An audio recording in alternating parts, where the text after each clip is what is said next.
नमस्कार दोस्तों, मैं हूं राजेंद्र नागर इस समय आपके साथ और आप देख रहे हैं अभय न्यूज पर 28 अप्रैल शुक्रवार दोपहर का बुलेटिन। आइए एक नजर डालते हैं शहर में आज की अभी तक की ताजा खबरों पर। जन्मदिन पर पिता पुत्र का हंगामा, दवा बाजार के गोदाम में लगी भीषण आग, विकलांग साधु के साथ मारपीट के खिलाफ ई रिक्शा चालक कंट्रोल रूम पहुंचे, उज्जैन गॉट टैलेंट के क्वार्टर फाइनल में प्रतिभाओं ने मनवाया हुनर का लोहा और युवा कैरियर संवाद 29 को होगा। खबरें अभी और भी है, आप कहीं जाइएगा मत। इस बुलेटिन के प्रायोजक हैं hotel Raj Sagar family restaurant and resort. Pawasa थाना क्षेत्र में शराब पीकर बीती रात पिता और पुत्र ने जमकर हंगामा मचाया। उन्होंने गाड़ियों और घरों में पत्थर फेंके। इस मामले में पवासा पुलिस ने प्रकरण दर्ज किया है। मक्सी रोड पर भारत पेट्रोल पंप के सामने अशोक पिता अम्बाराम सुनवानी रहता है और स्टील फैब्रिकेशन का काम भी करता है। अशोक ने पुलिस को की गई शिकायत में बताया कि बीती रात उसके पड़ोसी अरविंद बेरवा के पुत्र कान्हा का जन्मदिन था। वे बीती रात 8 बजे से ही शराब पीकर डीजे बजाते हुए जन्मदिन मना रहे थे। गुरुवार शुक्रवार की दरमियानी रात करीब 12:30 बजे अरविंद बेरवा और उसका पुत्र कान्हा नशे में चिल्लाचोट करते हुए पत्थर फेंकने लगे, जो मेरी कार क्रमांक MP09WB 5179 पर लगे, जिससे आगे का कांच फूट गया और बोनट को भी नुकसान पहुंचा। मैंने मना किया तो घर में उन्होंने पत्थर भी फेंके। इसके बाद दोनों पिता पुत्र ने पड़ोसी रमेश चंद्र चौरसिया के घर पर भी पत्थर फेंके। शुक्रवार को जब अशोक सुनवानी अरविंद बेरवा और कान्हा से बात करने पहुंचा तो उन्होंने गाली गलौज करते हुए नुकसान की भरपाई करने से इनकार कर दिया। इस मामले में अशोक सुनवानी की रिपोर्ट पर पवासा पुलिस ने प्रकरण दर्ज किया है। माधव क्लब रोड स्थित दवा बाजार के ग्राउंड फ्लोर पर जी फार्मा में शुक्रवार को शॉर्ट सर्किट से आग लग गई। 5 दुकानों को मिलाकर बनाए गए इस गोदाम में रखा हुआ सामान आग में जलकर खाक हो गया। सूचना पर पहुंची फायर ब्रिगेड की 5 दमकलों ने भारी मशक्कत के बाद आग पर काबू पाया। आग से करीब 2 से 3 करोड़ रुपए का नुकसान हुआ है। दरअसल दवा बाजार के ग्राउंड फ्लोर पर जी फार्मा नामक दुकान है। 5 दुकानों को मिलाकर इसे गोदाम के रूप में तब्दील किया गया है। शुक्रवार सुबह 10 बजे गोदाम में आग लग गई। वहां मौजूद लोगों ने आग बुझाने का प्रयास भी किया, लेकिन धुआं इतना था कि वे अंदर ही नहीं जा सके। इधर सूचना मिलते ही दमकल की 5 गाड़ियां मौके पर पहुंची। बड़ी मशक्कत के बाद आग पर काबू पाया गया। वहां मौजूद महेंद्र बियाणी ने बताया कि शॉर्ट सर्किट से आग लगी, जिसके चलते 2 से 3 करोड़ का नुकसान हुआ है।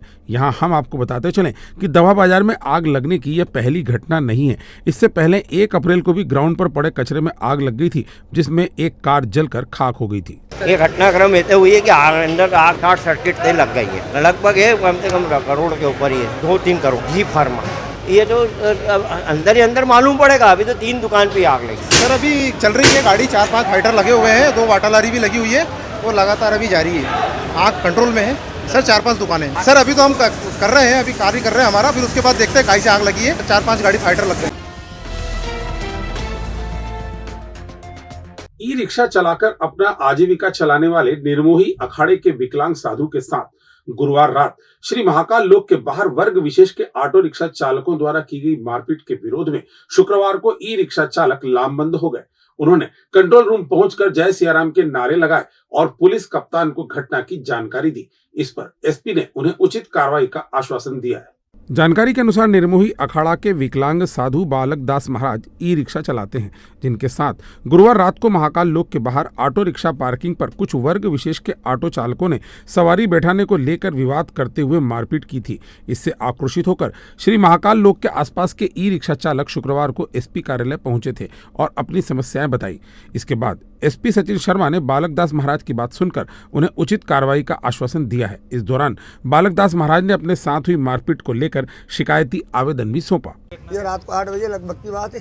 ये वो भारत माता पार्किंग जो चद्दर लगे हुए पार्किंग बनी हुई यहाँ की VIP गेट क्या बन रहा है वो 4-5-6 ऑटो खड़े थे, वो सभी आए थे। वो यही सवारी उतार दे, यहाँ सवारी नहीं ले जाएगा। भगवादारी का क्या काम यहाँ पे तुम्हारा है? जो मतलब हमारे स्टैंड है, हम खड़े हैं सुबह से, हम यहाँ की सवारी हम ले जाएंगे।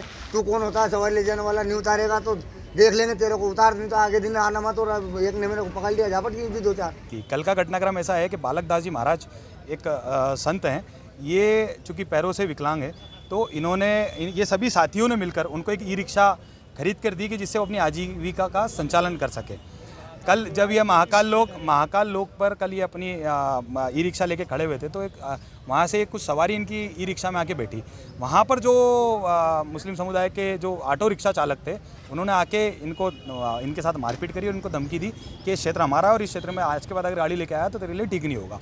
ई रिक्शा चालक आए थे यहाँ पर और उनका ये एक मामला है कि ई रिक्शा चालकों के साथ पिछले कुछ दिनों में मारपीट की घटनाएं हुई हैं। ऑटो वालों की ही आपस में कुछ लड़ाई है, ऐसा कुछ बता रहे हैं ये लोग। एक बालक दास नामक व्यक्ति आया था, इसने आवेदन दिया है कि उसके साथ अपने महाकाल क्षेत्र में उसके साथ मारपीट हुई है, ऑटो रिक्शा वालों ने ही की है। तो उसके संबंध में अभी आवेदन दिया गया है, आवेदन की जांच कर रहे हैं। जो भी तथ्य सामने आएंगे उसके अनुसार वैधानिक कार्रवाई की जाएगी। उज्जैन गॉट टैलेंट का क्वार्टर फाइनल गुरुवार को कालिदास अकादमी में संपन्न हुआ। इसमें ऑडिशन राउंड में श्रेष्ठ प्रदर्शन के आधार पर क्वार्टर फाइनल में पहुंचे 125 प्रतिभागियों ने अपनी प्रतिभा का प्रदर्शन करते हुए अपने हुनर का लोहा मनवाया। दरअसल उभरते कलाकारों को मंच देने के लिए दूसरी बार रॉक क्लब ने इस टैलेंट हट का आयोजन किया है। क्लब के अध्यक्ष राजेश श्रीवास और इवेंट डायरेक्टर कपिल यार्दे ने बताया कि ऑडिशन में आए करीब 250 कलाकारों में से श्रेष्ठ प्रदर्शन के आधार पर 125 प्रतिभागियों का चयन क्वार्टर फाइनल के लिए किया गया था। गुरुवार को हुए क्वार्टर फाइनल में कंटेस्टेंट ने सेमीफाइनल में अपनी जगह बनाने के लिए singing, dancing, music, mimicry, art and craft सहित अन्य विधाओं में जोरदार प्रदर्शन किया। नवोदित कलाकारों का टैलेंट देख दर्शक भी एकटक उन्हें निहारते रहे। इसके बाद 50 प्रतिभागियों का चयन सेमीफाइनल के लिए किया गया। संचालन की बागडोर सिमरन तिरवार ने संभाली। रॉक क्लब अध्यक्ष राजेश श्रीवास ने बताया कि उज्जैन गॉट टैलेंट के विनर को 21,000, उप विजेता को 11,000 और तीसरे स्थान पर रहने वाले प्रतियोगी को 5,000 रुपए का पुरस्कार दिया जाएगा। इस टैलेंट पूल का मीडिया पार्टनर अभय न्यूज है, जहां समय समय पर कंटेस्टेंट को स्पर्धा से जुड़ी हर अपडेट मिलती रहेगी। ये उज्जैन गॉट टैलेंट चल रहा है प्रोग्राम, पिछले साल भी हुआ था, सीजन 2 है ये। इसमें अभी इसका ऑडिशन हुए थे जिसके अंदर लगभग 125 बच्चे सिलेक्ट होकर आए हैं। रॉक क्लब द्वारा ये आयोजन हो रहा है। इसका क्वार्टर फाइनल 1 और 15 तारीख को होगा कालिदास अकादमी में। फिर इसका सेमीफाइनल होगा और मेगा फाइनल इसका टावर पे होगा। इसमें 21,000, 11,000 और 5,000 का पुरस्कार रखा गया है। बहुत अच्छा लगा, ऐसी यहाँ पर होनी चाहिए प्रोग्राम, और मैंने यहाँ पर क्लासिकल डांस किया था। मैं सबको कैंसर के बारे में बताने वाली हूँ। मैं हुला हुप करने वाली हूँ। बहुत सी औरतों को कैंसर होता है। मैं बताना चाहूँगी कि उनको अपने लिए खुद लड़ना चाहिए। भविष्य की चिंता छोड़ो, पंडित गोविंद गुरु से नाता जोड़ो। ना कोई पैसा, ना कोई फीस, बस लीजिए गुरु जी का आशीष। आज ही जाने अपनी हर समस्या का समाधान। संपर्क करें 9827030415 या 9302230415। हमारा पता 8 अलगदाम कॉलोनी, सावे रोड, उज्जैन।